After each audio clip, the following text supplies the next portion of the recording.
What is going on, everyone? Chris with Journos, Comics, and Pop Culture. Today, I am showing off 10 #1 books that I believe to be undervalued on the market. And we are doing this Marvel style today, all right? Now, Black Cat #1 here is not on the list, but it's just a beautiful backdrop, Mayhew variant that is going to sit behind the books that I show off today. All right, before we get into the books, if you aren't subscribed to the channel, please take the time to do so. Check out all the awesome links below, including how to become a member of the channel either via Patreon or by YouTube by clicking the join button below. With that being said, 10 books, all #1s, undervalued. Are you all ready? We're going to be counting down here. Number 10 on the list, we have Special Edition XMen #1. This is a reprinting of Giant Size X-Men #1. Now, my copy is a little bit beat up. I purchased this in the dollar bins some time back. And look, it's still a book that you can probably find in the dollar bins. Now, I just did a video talking about reprints to invest in that have solid investment value. They're there. And this is one of those books that I feel, as this reprint special edition continues to get older, it can absolutely increase in value too. But I think the theme for this one is that this book can be found in bargain bins or back issue bins for, $1, $2, $3, probably even in decent grade. And I think that's a steal of a deal for anything reprinting Giant Size X-Men #1. This also has a wraparound cover. I need to put it in a clear board.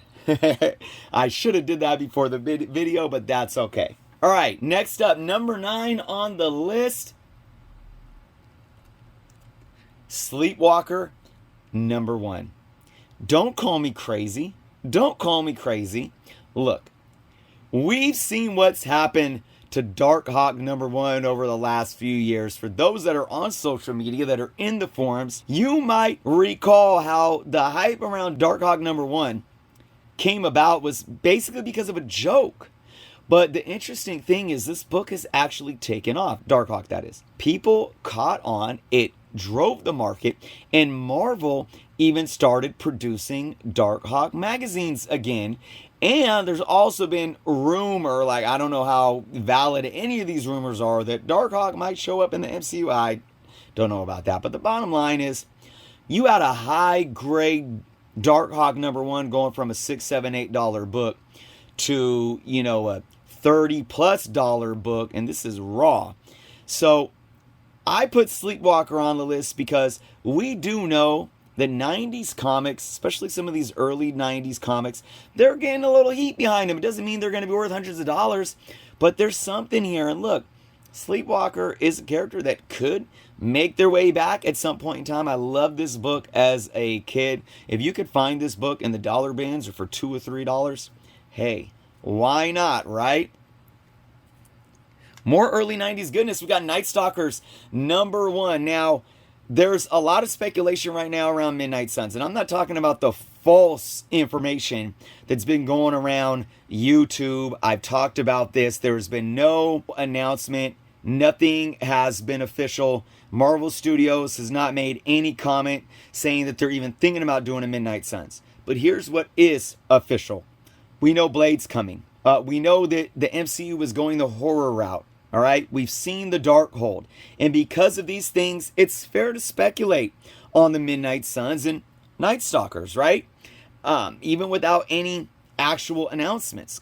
So when you get characters like this, and with Morbius coming as well, from the Sony side, most likely, I'm hopeful that we're going to see, obviously, Morbius make his way into the MCU via Tom Holland and Michael Keaton and so forth. So this is a book that you can still absolutely find in bargain bins.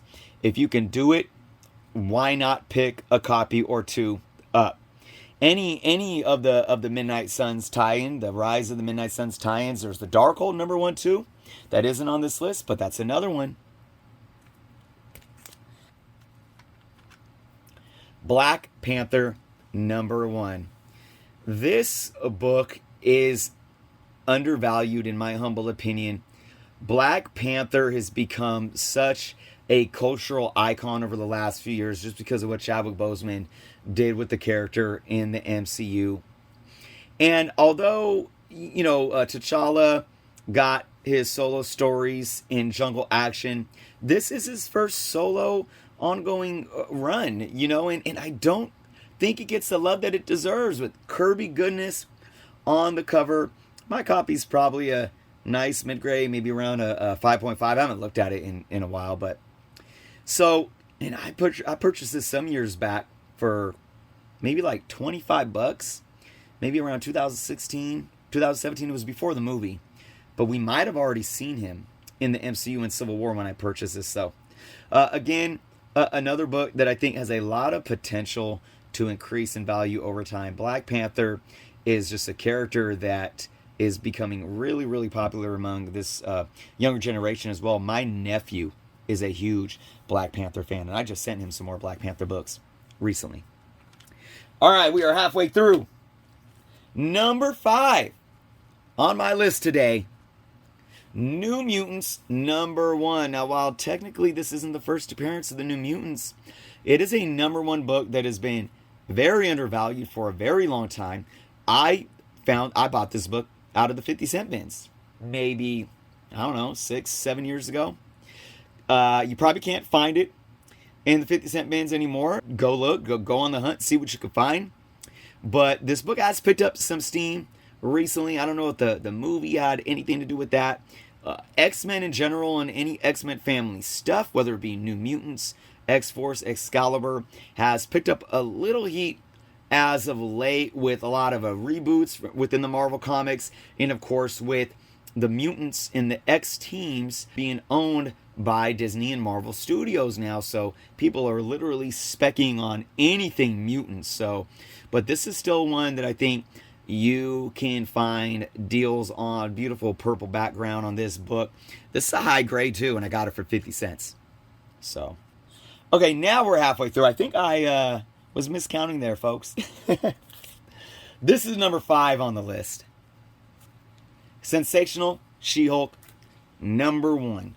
This is a newsstand right here. This is a good one to have in newsstand, late 80s. Sensational SheHulk is one of those late 80s, early 90s runs that is kind of like critically acclaimed.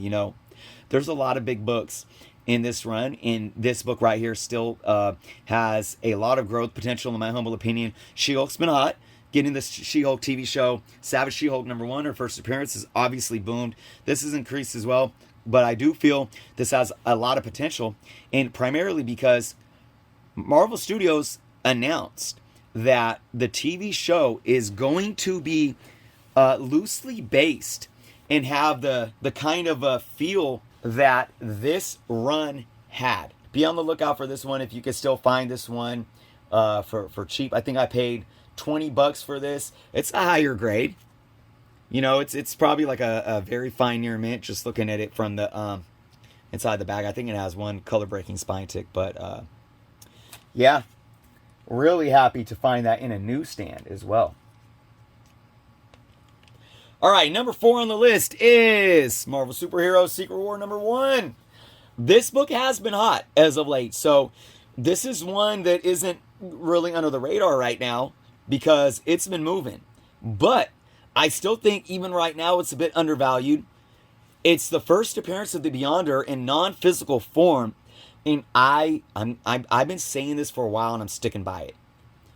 This is my opinion and my hunch, but I believe we are going to have a Secret Wars in the MCU. Whether it's the next big buildup, which I think it could be, I think we're going to have a Secret Wars. And I've been saying this and I'll say it again. I think that Secret Wars is going to be a mix between the 2015 Secret Wars with like a battle world with Doom involved, and of course the 1984 Secret Wars. I think it's going to be a mix. I think we're going to see Doom's involvement. I think we're going to see the Beyonders' involvement. So another one, that deals are still to be made. I got this recently. I think it was this year for $25 in decently higher grade. So they're out there. All right, everyone, we got our top 3 to go. Number 3 is Marvel Team Up Annual number 1, Spider-Man teaming up with the X-Men. I don't even know, when you talk about next best things and early appearances, I don't hear too many people talking about this book. I don't even remember how much I purchased this book for. I think I got it in 2020, but it's definitely an affordable book. You could probably go to LCSs that have decent back issue stock and find this in the back issue bin sitting around for, who knows, $3, $4, $5. I would definitely look for this one when we get the X-Men in the MCU and giant size X-Men starts, booming again. And, you want those early appearances. Again, this one is being slept on, in my humble opinion. 2 more to go. Next up is Spider-Man number 1. What is the significance of this book? This is the first time that Marvel Prime Peter Parker teams up with Miles Morales. I believe that we're going to see this at some point in the MCU. Your Marvel Prime Peter Parker would be, of course, Tom Holland. And we could have Miles that actually exists in a different multiverse. Now, that's obviously an assumption. We've already seen his uncle Aaron show up, played by Donald Glover, in Homecoming. So maybe Miles is already there and is being prepped to just already be in, the MCU's main universe. I don't know. But still, regardless, this is a solid book to own. I purchased this book not too long ago. I think only for like $5 plus shipping. I think I got it from mycomicshop.com. I think, if I remember correctly. So, again, just another one. The theme of all these is, so far, is most of them. You can probably find deals. Have patience. Be on the hunt for them. And dig through your back issue bins. All right. Now, of course, before we get into number 1, I do have to say, as I always do, I'm not here to tell you to buy anything. I'm just here to give you all my personal opinion on what I think are solid number 1s that are indeed undervalued on the market. All right, everyone, we got one more book, and this is no slept on book either, but it made the list, and that's Wolverine number 1, his first ongoing series, technically first appearance of Wolverine as Patch. Nice newsstand edition. This is another late 80s newsstand. Higher grade, couple of color breaking spine ticks on this book, but Wolverine books have already been increasing in value, especially the Frank Miller Wolverine number 1 limited series. I've talked about that book a lot over the last couple of years and how it's boomed. This book has been increasing in value too. But what's the theme here? Undervalued still. I think there's a very high ceiling for this book. I think when we get Wolverine in the MCU, this is another one that's going to just follow suit and continuing to increase because of that type of demand for Wolverine, the character. This is a very solid run for Wolverine. It did a lot to his story arc. There's a few keys early on in the run. And I definitely think, if you look at where Wolverine number 1 limited series is right now, I think this book has the potential of getting there, because I do believe that Wolverine number 1 limited series Frank Miller, especially in a 9.8, I do believe that's going to become, a couple $1,000 book in the near future, especially if we get Wolverine announced for the MCU. So I don't remember how much I paid for this one. I think it might have been around $28, and I think that was in 2020 after COVID and the market started, kind of booming up some. So still deals to be found on this book.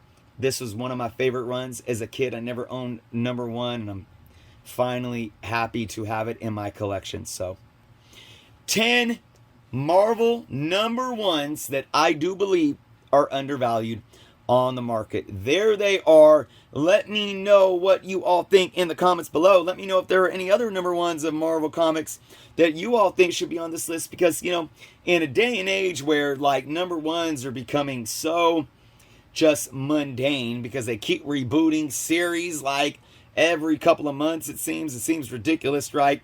But obviously you didn't see any modern number ones really, except for the SpiderMan number one. But again, really solid number one books from multiple eras of Marvel Comics. Thank you all so much for watching. Leave your thoughts below. Again, if you aren't subscribed, please do so. Be well, and until next time.